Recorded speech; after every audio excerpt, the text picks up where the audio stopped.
I'm Jan. And I'm Jean. And together we're Double Trouble. And we're going to show you lots of wonderful ways of using machine embroidery, drawing with the machine. We're very privileged that we've had so many followers, and they will recognise that this is really the third in a trilogy. The first, In Action, was about our philosophy, making backgrounds and working into them. The second was really concentrating on the joys of hand stitching. Our third DVD is called In Motion, and this is really about the sewing machine. And we're going to show you lots of ways of using a sewing machine. Could be with quilting, with hand stitching, just with the dyed backgrounds, all the ways that we like to use the machine. And it's fun to do, and I hope you'll enjoy. So let's have a look at some of the clips. And so I'm just going to take the machine for a walk.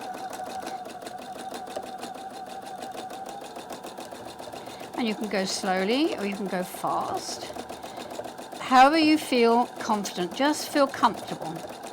And then I could come out here and I could do funny bits if I wanted to, and just play around and just really let your imagination go away with you. And you can make a really lovely fabric with it. And this is very, very soft, and this is just purely machine stitching. There's no fabric involved. And it drapes, and it really is quite a lovely fabric. But of course, the most thing about the soluble fabric is that you've got to make sure everything's linked. And so forgive us if both Jean and I talk about this all the way through the DVD when we're using soluble, because the one thing you don't want is when you spent lots of time on it, that when you put it into the water, it goes into big holes. You are looking at two layers, a sticky one and a non-sticky one. And in between those two layers, I have sandwiched fabrics. When I've got the effect that I want, you then can machine it to link those fabrics and dissolve the whole lot away. Here we have very delicate fabric. It's silk chiffon, which I've dyed. And the only way I could have supported that was between the sticky layers. So it's excellent for a whole range of things. But of course, if you want a more robust surface, this is a lovely silk viscose velvet. And that was sandwiched between the two layers before machining. And you can see it hangs beautifully, and it's that lovely luster. Now, this one I've already pulled my thread through, and I've put some bits of fabric and a thread here just for practice, so that you can start getting the feel of it. So it's on straight stitch, and I'm just going to go backwards, forwards, 3 times. Make sure it really joins, and then go forward. Try and hit the line. If you don't too much, don't worry about it. Really into the material. Now you see already I've slightly gone funny. So probably the good idea would be to mark it out.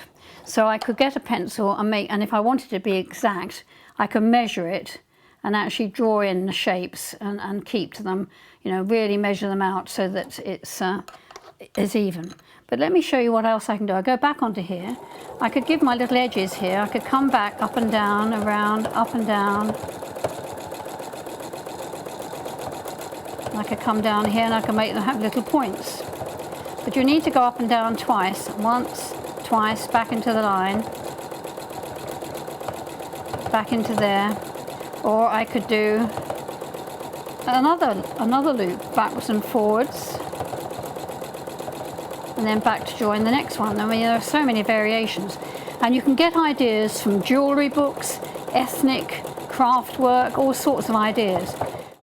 As I work it, it starts to pull and distort the threads together. And it's a fabulous, really creative process, which is good to watch. So here we go. I start it off, and it's already doing so.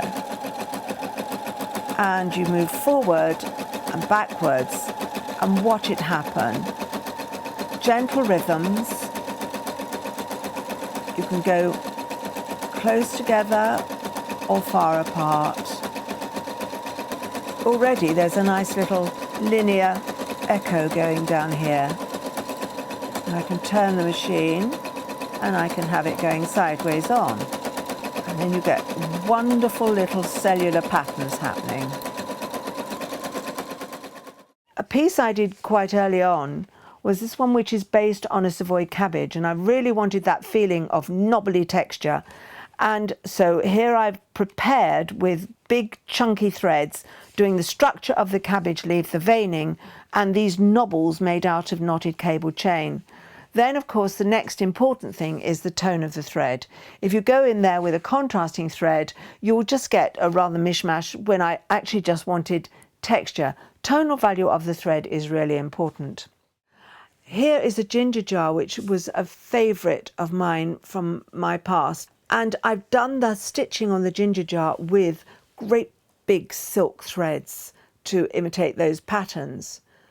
All this blue is actually a combination of some dye that I put on and the sewing machine, so that it slightly flattened that surface down and made the stitches of the hand stitching come forward. And in this particular case, when I'd done all that, the last thing I did was to get an embellishing machine and combine it and use it from the back and the front to make it look as if it was appearing out of an old wall. And hand and machine was my favoured technique, combined with the embellishing machine, to create these rather mysterious surfaces. New Zealand inspired this piece, and although it's quite old, my husband liked it, so that's why I've still got it. I had a most wonderful trip to New Zealand, and I was taken down to the South Island on the way to Wanaka, so I called this piece Journey to Wanaka. And it poured with rain, but it was stunning landscape.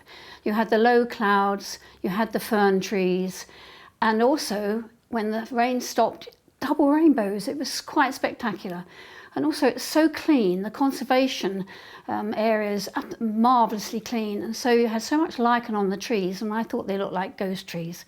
So I have the little hint of the Maori pattern, because the Maoris believe they own the forests and trees down there, and also there were waterfalls, so I wanted to put the whole lot in as a celebration. Journey to Wanaka. It is worked on soluble fabric, masses and masses of machine embroidery, and also hand embroidery, which I've then machined into to blend. And you'll see some of the rain that's coming across the tree as just hand stitching in a very, very fine silver thread. So this is a combination of printing and stenciling with various patterns. And a larger sample of this is this particular one here. Once again, it's got that part of a willow pattern. It's got some printing or lettering. And around the edge, I've bonded on some velvets, which rather like a really wonderful old gilded mirror. So it's many, many different layers going on. And the final layer is to do some drawing with the machine, just to give it that extra finesse and a focal area, so that in amongst all the atmospheric old stuff, there is something to focus the eye on.